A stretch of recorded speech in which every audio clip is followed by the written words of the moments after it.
behind them. So it's very attack-minded from Unai Emery. Yeah, what a job Unai Emery has done. Rachel, let's take a look at Southampton and their form.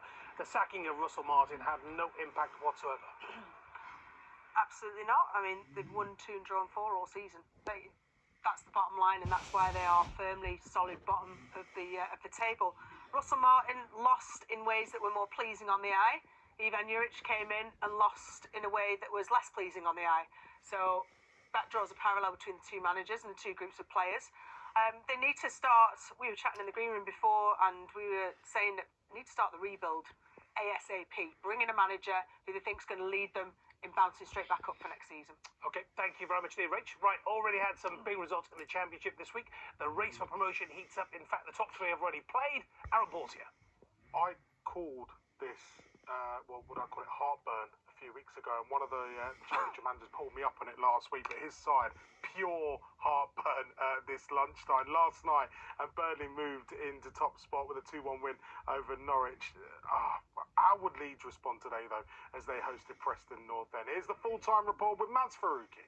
Well, the biggest cheers of the second half came when news of what was happening at Plymouth filtered through here, but no goals inside Ellen Road after the first 15 minutes, but plenty of nerves because of plenty of missed opportunities for Leeds to extend their lead, particularly for Joel Pirro, who's without a goal now in his last 8 games, and because of a huge chance for Preston to get an equaliser just after the break when the ball fell to skipper Ben Whiteman in the D. Leeds went ahead very early on through Manor Solomon before Kate Kessler-Hayden equalised. Jayden Bogle, magnificent today, then putting Leeds 2-1 up, which is how it finished. They return to the top of the table with 4 games to go.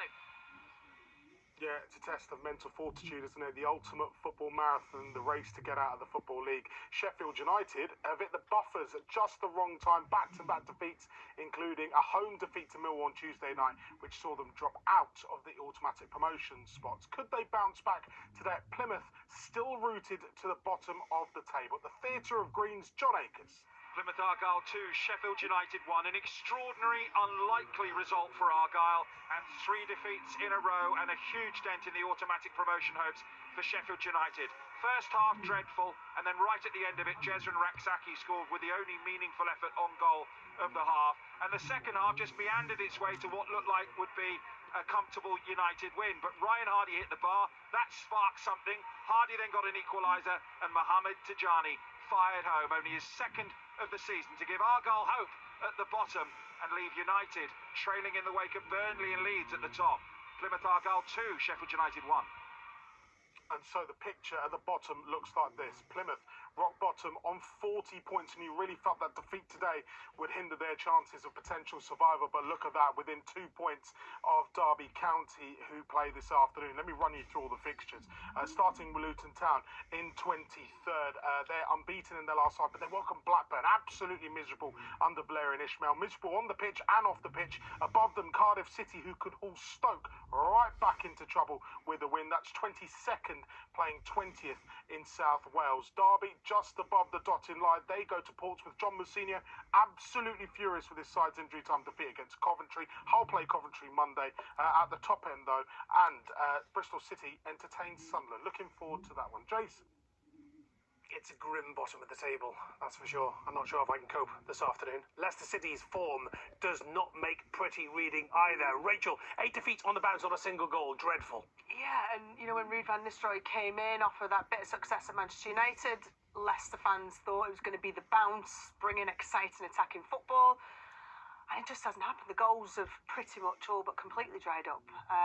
It's going to be, it's now almost a full stop at the end of the sentence saying that he's there. Shambolic. It's going to be a rebuild. Yeah, so it isn't great stats. Whether Ruud van Nistelrooy will be there next season. How would you describe the Van Nistelrooy appointment, Stephen?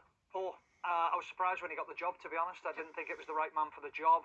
When you're in a scrap, you need someone with experience who will come on and give you different ideas. I think you can see from the response of the players that it's not worked. I just think at the moment you've got to make a statement as a club, as Southampton did last week when they sacked Ivan Juric and said that's not the answer to go forward. Whether Van Nistelrooy is the answer or not, decide quickly. But obviously, mathematically, they're still not there. What do you think they needed then? Do you think they needed somebody who knew the Premier League inside out? A little bit, but I just think with someone who's inexperienced within a changing room, to know how you deal with those pressure circumstances. So often if you're losing games, it's how you pick the players up, how you give them ideas, how you put a positive spin on things. It's just not worked for them. The thing is, Rachel, and I know you keep a keen eye on the Championship as well, the difficulty for the other clubs who are already in the Championship, ones who survive this year and are mid-table, for example, in the Championship, they know what's coming, because Leicester City are going to come down, Southampton are coming down, and it looks like Ipswich Town as well, and those three might blow everyone else away. This is the problem that English football faces at the moment. Yeah, they do, because obviously they come down with the parachute payments, and so they still can keep that same Premier League standard team with the wage bills, etc.